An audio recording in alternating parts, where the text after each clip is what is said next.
English నేర్చుకోవడం అనర్గళంగా మాట్లాడడం మీ కల వెంటనే కాల్ చేసి క్లాసెస్కి రిజిస్టర్ అవ్వండి. Hello Andy, I'm Anita and I'm here with you all to tell you all one basic concept. Basic కాన్సెప్ట్స్లలో వర్బ్స్ అండ్ ప్రొనౌన్స్ చాలా ఇంపార్టెంట్ అని చెప్తూ ఉంటాను అనమాట. ఎందుకంటే మీకు సెంటెన్స్ ఫార్మేషన్ అస్సలు రాదు. వర్బ్ ఒక్కటే తెలిసిన అట్లీస్ట్ మీరు కన్వే చేయగలుగుతారు మీరు చెప్పాలనుకున్నది వర్బ్ తెలిస్తే. దాని తర్వాత కొన్ని ప్రొనౌన్స్ నేర్చుకోండి, కొంచెం ఈజీగా సెంటెన్సెస్ స్టార్ట్ చేయొచ్చు అని చెప్తూ ఉంటా. ఇంకొంచెం ముందుకెళ్తే టెన్సెస్ నేర్చుకోండి అని చెప్తూ ఉంటారు. టెన్సెస్ అంటేనే ఇంకా టెన్షన్ స్టార్ట్ అయిపోతుంది అనమాట. ఎందుకంటే అందులో 12 ఉంటాయి. ఏవో స్ట్రక్చర్స్ అంటారు, సబ్జెక్ట్ అంటారు, వర్బ్ అంటారు, ఆబ్జెక్ట్ అంటారు. ఇవన్నిటిని అసలు ఆ వొకాబులరీనే అర్థం కాక మనం ఇంగ్లీష్ నేర్చుకోవాలన్న హోప్సే వదిలేస్తూ ఉంటాం. ఓకే, టెన్సెస్ మర్చిపోండి, అది అవసరం లేదు. కానీ నేను చెప్పే ఈ హెల్పింగ్ వర్బ్స్ని ఎలా యూజ్ చేయాలి, ఒక్కొక్క హెల్పింగ్ వర్బ్ యూజ్ చేసి క్వశ్చన్ అడిగినప్పుడు మీనింగ్ ఎలా చేంజ్ అవుతుంది, ఈ ఒక్క కాన్సెప్ట్ పైన మీరు కాన్సన్ట్రేట్ చేయగలిగితే మీరు టెన్సెస్ నేర్చుకోకుండానే బేసిక్ ఇంగ్లీష్ మాట్లాడొచ్చు. ఇవే టెన్సెస్, యాక్చువల్గా టెన్సెస్లో ఇవే ఉంటాయి, కాకపోతే మనం స్ట్రక్చర్స్ నేర్చుకోం. ఈ హెల్పింగ్ వర్బ్స్ది ఎట్లా యూజ్ చేయాలి, ఒక్కొక్క హెల్పింగ్ వర్బ్ని ఎలా యూజ్ చేయాలి, అది యూజ్ చేసినప్పుడు మీనింగ్ ఎలా చేంజ్ అవుతుంది, అంతే. ఈ రెండు విషయాలపైన కాన్సన్ట్రేట్ చేస్తే కనుక you can speak some basic English. ఓకేనా? Shall we see the usage of it now. సరే, ఫస్ట్ డూ డస్ ఉంది కదా, ఇవి రెండు ఎప్పుడు యూజ్ చేస్తామంటే మనం రోజు కొన్ని పనులు చేస్తాం. లైక్ పొద్దున్నే నిద్ర లేవడం, ఎక్సర్సైజ్ చేయడం, కాఫీ తాగడం, న్యూస్ పేపర్ చదవడం. న్యూస్ పేపర్ ఎక్సర్సైజ్ కాకపోయినా అట్లీస్ట్ వాట్సాప్ చూస్తాం కదా, అందరికి మెసేజ్లు చేస్తాం కదా, వాకింగ్కి వెళ్తాం, రైట్, బయటకు వెళ్తాం, తింటూ ఉంటాం, ఫ్రెండ్స్ని కలుస్తాం. ఇవన్నీ మనం రోజు చేసే పనులు. వీటి గురించి క్వశ్చన్ అడగాలి అంటే మనం ఏదో డూ ఆర్ డస్ యూజ్ చేసి క్వశ్చన్ అడుగుతాం. లైక్ మీరు కాఫీ తాగుతారా అని నేను అడగాలంటే do you drink coffee or do you have coffee అని అడుగుతాం. Do you have coffee? తాగుతారా అని అంటే మీకు అలవాటు ఉందా అని. మీరు ఎక్సర్సైజ్ చేస్తారా? Same, do you exercise?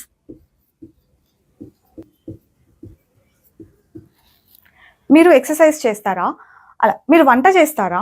Do you cook? మీరు పొద్దున్నే నిద్రలేస్తారా? Do you wake up? మనకు హెల్పింగ్ వర్బ్ ప్రొనౌన్ కాంబినేషన్ చాలా ఇంపార్టెంట్ అనమాట. Do you, do they. ఎక్కువ ఇలా క్వశ్చన్ అడుగుతాం, డూ యూ, డూ దే. వాళ్ళు మీకు హెల్ప్ చేస్తుంటారా? వాళ్ళు ఇక్కడికి వస్తూ ఉంటారా?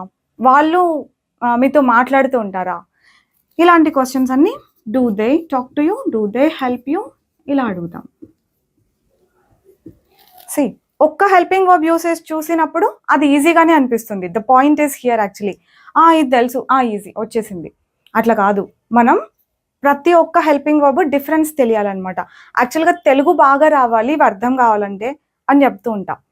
తెలుగు రాకేముంది, తెలుగు రోజు మాట్లాడుతున్నాం కదా అని అనుకుంటారు, కానీ తెలుగు మాట్లాడడం వచ్చు, అనలైజ్ చేయడం రాలేదు. అంటే కలిసారా, కలుస్తారా, రేపో ఎల్లుండో కలుస్తారా, ఇప్పుడు కలవడానికి వెళ్తున్నారా, ఇట్లా 4 రకాలు సెంటెన్సెస్ ఉంటాయి. వీటి మధ్య డిఫరెన్స్ మనం తెలుగులో అర్థం చేసుకోగలిగితే తర్వాత ఇంగ్లీష్లో ఈ హెల్పింగ్ వర్బ్స్ వాడాలి అని మీకు తెలుస్తుంది. ఇప్పుడు ఇదే సెంటెన్స్ ఉంది, ఇదే క్వశ్చన్ ఉంది, మీరు కాఫీ తాగుతారా అంటే ఇది, తాగారా అంటే వేరు, ఇంకొంచెం సేపుకి తాగుతారా మళ్ళీ అంటే వేరు, ఇప్పుడు తాగుతూ ఉన్నారా అంటే వేరు. ఇది మీకు తెలుసు, బాగా క్లారిటీ ఉంది, ప్రతి వర్బ్ని ఇట్లా 4 రకాలుగా క్వశ్చన్స్ అడగొచ్చు అని తెలిస్తే మీరు బేసిక్ ఇంగ్లీష్ ఈజీగా మాట్లాడొచ్చు. మామూలుగా తాగుతారా అంటే ఇప్పుడు ఇట్లా అన్నాం, డూ యూ హ్యావ్ కాఫీ అని. ఇప్పుడు తాగుతూ ఉన్నారా అంటే ఆర్ యూ హ్యావింగ్ కాఫీ అని అడగాలి. Are you having coffee? Coffee తాగావా అంటే డిడ్ యూ హ్యావ్? ఇంకొంచెం సేపు తాగుతావా అంటే will you have coffee after some time?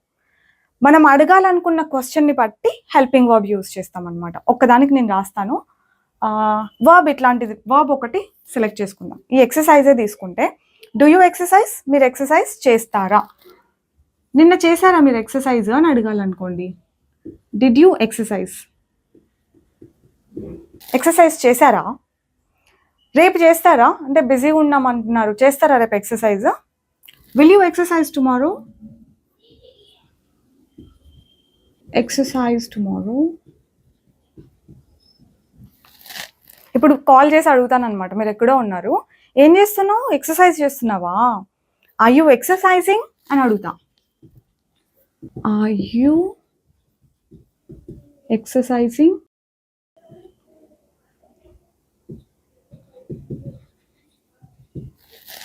Exercise చేస్తూ ఉన్నారా అని అర్థం. చేస్తారా వేరు, ఫ్యూచర్లో చేస్తారా వేరు. ఈ రెండింటి మధ్య పోనీ తెలుగులో చేస్తారా అని అంటాం. అడిగే మనకు క్లారిటీ ఉండాలి. ఫ్యూచర్ గురించి అడుగుతుంటే విల్ పెట్టి, జనరల్గా తెలుసుకోవడానికి అడుగుతుంటే డూ తోటి హెల్పింగ్, ఆ డూ అన్న హెల్పింగ్ వర్బ్ తోటి క్వశ్చన్స్ అడగాలన్నమాట. మీరు వాట్సాప్ వాడతారా అంటే మామూలుగా వాడతారా అని కదా, రైట్? నా దగ్గర ఈ ల్యాప్టాప్ ఉంది, వాడతారా అంటే ఇప్పుడు ఫ్యూచర్ గురించి అడుగుతున్నట్టు కదా, వాడతారా అని. మీరు చికెన్ వండుతారా అంటే మీరు వండుతారా లేదా తెలుసుకుందామని అడిగినట్టు. డూ యూ కుక్ చికెన్ అంట. డూ యూ కుక్ చికెన్ అంటే మీకు వచ్చా రాదా అని అడుగుతున్నా నేను. Do you cook chicken.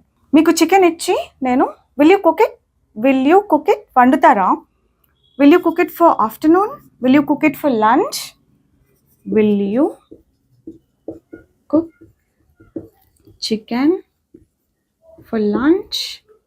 లంచ్కి మీరు చికెన్ వండుతారా. డూ యూ కుక్ చికెన్ వండుతారా, విల్ యూ కుక్ చికెన్ వండుతారా. కానీ అడిగే మనకు క్లారిటీ ఉండాలి. మనం తెలుసుకోవడానికి అడుగుతుంటే డూ యూ కుక్ చికెన్ అని, ఫ్యూచర్ గురించి అడుగుతుంటే విల్ యూ కుక్ చికెన్ అని. ఈ రెండింటితో మిస్అప్ చేశారా, మీరు మిస్టేక్ చేస్తున్నట్టే. ఓకేనా? ఇప్పుడు వండుతున్నారా, మంచి స్మెల్ వస్తుంది, ఐఎమ్ గెటింగ్ నైస్ అరోమా. వండుతున్నారా మీరు chicken? Are you cooking chicken? Are you cooking chicken? వండేసారా మీరు already? Did you cook chicken? Last night మీరు చికెన్ వండారా? Did you cook chicken last night? So నేను చెప్పేది ఏంటంటే, తెలుగులో ఫస్ట్ క్లారిటీగా మనం అర్థం చేసుకొని ఏది ఎప్పుడు యూజ్ చేస్తామని ఆ హెల్పింగ్ వర్బ్ ముందు పెట్టి మనం క్వశ్చన్ అడగాలి. ఓకేనా? ఇప్పుడు చూడండి, డూ డస్ ఎప్పుడు యూజ్ చేస్తామని చెప్పాను, డైలీ రెగ్యులర్గా చేసే పనుల గురించి క్వశ్చన్ అడగడానికి. మరి డిడ్ పాస్ట్, విల్ ఫ్యూచర్. మనకు తెలుసు కదా, ఇది డిడ్ పాస్ట్ విల్ ఫ్యూచర్ అని తెలుసు. ఇది ఆ పని ఇప్పుడు జరుగుతూ ఉంటే అడగొచ్చు. ఇన్ఫ్యాక్ట్ ఇది ఫ్యూచర్ గురించి కూడా అడగొచ్చు, అది కొంచెం అడ్వాన్స్డ్, దాని గురించి మళ్ళీ చూద్దాం. బట్ మనం బేసిక్సే నేర్చుకుంటున్నాం కాబట్టి let's look at only basic things. Apart from this ఇంకా చాలా ఉన్నాయి, కానీ మనం బేసిక్స్ నేర్చుకుంటున్నప్పుడు ఇది ఇన్నఫ్ అని అంటున్నాను అనమాట. That's what my point is. ఇవన్నీ అర్థమైనట్టే ఉంటాయి, కానీ అర్థమైంది మనకన్నా క్లారిటీ ఎప్పుడు వస్తుంది తెలుసా? మనం ఎక్కడైనా టెస్ట్ చేసుకున్నప్పుడు. అది ఎక్కడో ఎందుకు ఇక్కడే చేద్దాం, క్లాస్ రూమ్లో. నేను కొన్ని తెలుగు సెంటెన్సెస్ చెప్తాను, అది మీరు జస్ట్ ఒక టైం తీసుకొని నేను రాసేలోపు గెస్ చేయండి. అది మీరు కరెక్ట్గా గెస్ చేశారా లేదా, నేను రాసింది మీరు చెప్పింది, మీరు గెస్ చేసింది కరెక్ట్ అయిపోవాలి. ఓకే? డూని యూ తోటి దే తోటి యూస్ చేస్తాం అనుకున్నాం, రైట్? మరి డస్ ఎప్పుడు? ప్రొనౌన్ కాంబినేషన్ ఏంటంటే షీ, హీ, ఇట్. ఇన్ఫ్యాక్ట్ ఇక్కడ ఐ, వి అవి కూడా వస్తాయి, బట్ దాంతో తక్కువ అడుగుతాం కదా క్వశ్చన్స్, అందుకని చెప్పలేదు. డస్ తోటి does she, does he, does it. Pronoun combination తెలుసా మీకు? ఈజ్ వచ్చిందంటే is she, is he, is it అంటాం. ఆర్ ఉంది అంటే ఆర్ యూ, ఆర్ దే. నేను ఇక్కడ లైక్ మా ఏరియాలో అబ్జర్వ్ చేసినది ఏంటంటే, మన వాళ్ళు షీస్, హీస్ అని ఈజీగానే అనేస్తున్నారు, ఇట్ ఈజ్ అని. యు ఆర్, దే ఆర్, ఇవన్నీ ఈజీగానే వస్తున్నాయి. కాకపోతే ఈజ్ షీ క్వశ్చన్ అడగాలంటే ఈజ్ షీ, ఈజ్ హీ ఇవి రావట్లేదు అనమాట. ఆమె నిద్రపోతూ ఉందా అని అడగాలంటే షీ స్లీపింగ్.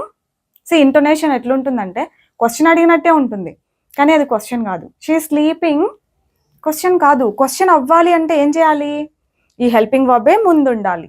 ఇది క్వశ్చన్ అడగాలంటే ఒక rule. Yes or no type of question అడగాలి అంటే హెల్పింగ్ వర్బే ఫస్ట్ ఉండాలి, అది రూల్.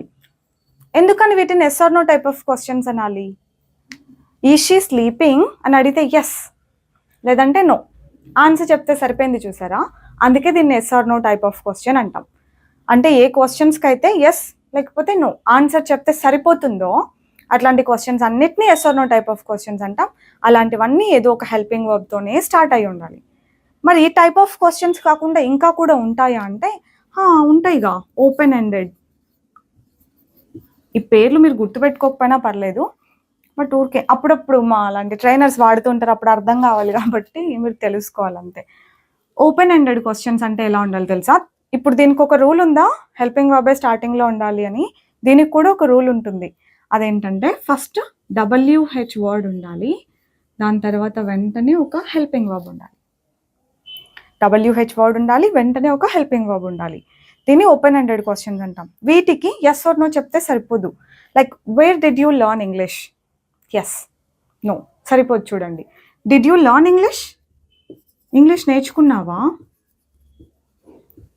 ఇట్లా అడిగితే ఇది yes or no type of question. చూసారా, హెల్పింగ్ వర్బ్తో స్టార్ట్ అయింది. నేర్చుకున్నారా? Yes, no. చూసారా, సరిపోయింది. Yes, no, okay, fine. Where did you learn? When did you learn? How did you learn? How, where, when, ఇలా క్వశ్చన్ వర్డ్ ఒకటి first పెట్టి తర్వాత హెల్పింగ్ వర్బ్ పెడుతున్నాను. చూడండి, వేర్ డిడ్ యూ లర్న్? ఎక్కడ నేర్చుకున్నావు? ఎస్, నో సరిపోదు. అలా కొంచెం ఆన్సర్ చెప్పాల్సి వస్తుంది వీటికి. ఇక్కడైతే ఎస్, నో సరిపోదు. ఈ క్వశ్చన్స్ ఎట్లా ఫామ్ చేయాలి అని మళ్ళీ చూద్దాంలేండి. బట్ ప్రస్తుతానికైతే క్వశ్చన్ వర్డ్ తర్వాత WH వర్డ్ తర్వాత హెల్పింగ్ వర్బ్ ఉండి తీరాలి. లేదు అంటే హెల్పింగ్ వర్బ్తోనే ఒక క్వశ్చన్ అనేది స్టార్ట్ అవుతుంది. మనం కాన్సన్ట్రేట్ చేస్తున్నది దీనిపైన అనమాట. ఈ WH వర్డ్ అని ఎందుకంటాము అంటే Wతో కానీ హెచ్తో కానీ స్టార్ట్ అయి ఉంటాయి ఆ వర్డ్స్. కావాలంటే గమనించండి, వాట్, వేర్, వెన్, ఇవన్నీ Wతో స్టార్ట్ అయ్యాయి. హౌ మచ్, హౌ మెనీ, ఇట్లాంటివన్నీ హెచ్తో స్టార్ట్ అయి ఉంటాయి. Wతో కానీ హెచ్తో కానీ స్టార్ట్ అయిన ఆ క్వశ్చన్ వర్డ్స్ని WH వర్డ్స్ అంటూ ఉంటాం అనమాట. దాని తర్వాత హెల్పింగ్ వర్బ్ ఉండాలి. ఇది ఇట్లాంటిది ఏదో ఒకటి అన్నది రూల్. ప్రొనౌన్ కాంబినేషన్ గుర్తుపెట్టుకోండి. ఐ వాజ్ సేయింగ్ హెల్పింగ్ వర్బే ఫస్ట్ ఉండాలి అని. యువర్ కమింగ్, నో, ఈ నో ఇవన్నీ వదిలేసేయండి. ఇట్లాంటివి అసలు ఇంగ్లీష్లో ఉండవు. ఇదంతా ఇండియన్ యాక్సెంట్ అనమాట. మన వల్లే కనిపెట్టారు ఇవన్నీ. మరి వస్తున్నావా నువ్వు అన్న కన్ఫర్మేషన్ ఎట్లా తీసుకోవాలి? మరి వస్తున్నావా కాదు, వస్తున్నావా అంటే ఐ యూ కమింగ్. వస్తున్నావా కాకుండా వస్తున్నావు కదా, వస్తున్నావా అని అడగాలంటే కన్ఫర్మేషన్ కోసం యువర్ కమింగ్ ఆంట్ యూ అని అంటాం. ట్యాగ్ పెట్టొచ్చు, బట్ అది చాలా advanced. Your coming aunt you. Confirmation కోసం యువర్ కమింగ్ ఇట్లా మాత్రం అనొద్దు. Your coming right, at least right అన్న వర్డ్ యూజ్ చేయండి, కొంచెం బాగానే ఉంటుంది తప్ప ఓ, నో ఇట్లాంటివన్నీ ఇంగ్లీష్లో ఉండవు. సరేనా? ప్రాక్టీస్ చేద్దాం అనుకున్నాం రైట్. మనం ఇక్కడే సరే ట్రై చేద్దాం. నేను తెలుగులో చెప్తాను, మీరు అది ఇంగ్లీష్లో కరెక్ట్ హెల్పింగ్ వర్బ్ పెట్టి గెస్ చేయండి. మీకు కాంబినేషన్స్ కూడా తెలుసు. ఓకే, అతను ల్యాప్టాప్లో వర్క్ చేసుకుంటున్నాడా అని అడగాలి. వర్క్ చేసుకుంటున్నాడా ఎలా అడుగుతారు?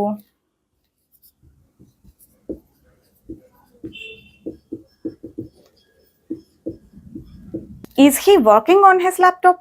వర్క్ చేసుకుంటూ ఉన్నాడా? చూడండి, ఇప్పుడు చేసుకుంటూ ఉన్నాడా అన్నట్టు కదా. అందుకని అతను ఈ ల్యాప్టాప్లో వర్క్ చేస్తుంటాడా? ఈ ల్యాప్టాప్లో అతను వర్క్ చేస్తుంటాడా?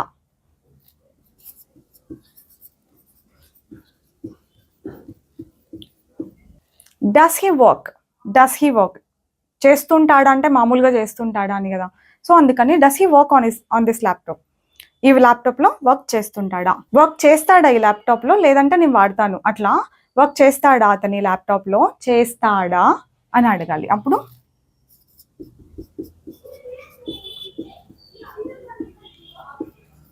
చేస్తాడా, లేకపోతే నేను తీసుకుంటా, ఇదేంటి ఫ్యూచర్ రైట్, అట్లా గెస్ట్ చేసే మనం చెప్పాల్సి ఉంటుంది అనమాట. Will he work on this laptop? నువ్వు ఈ ల్యాప్టాప్ వాడతావా? వాడతావా?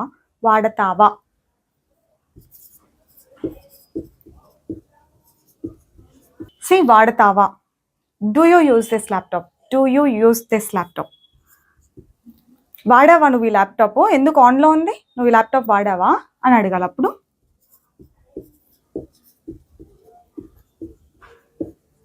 వాడావా అనాలంటే did you use this laptop? వాడావా పాస్ట్ కదా. Did you use?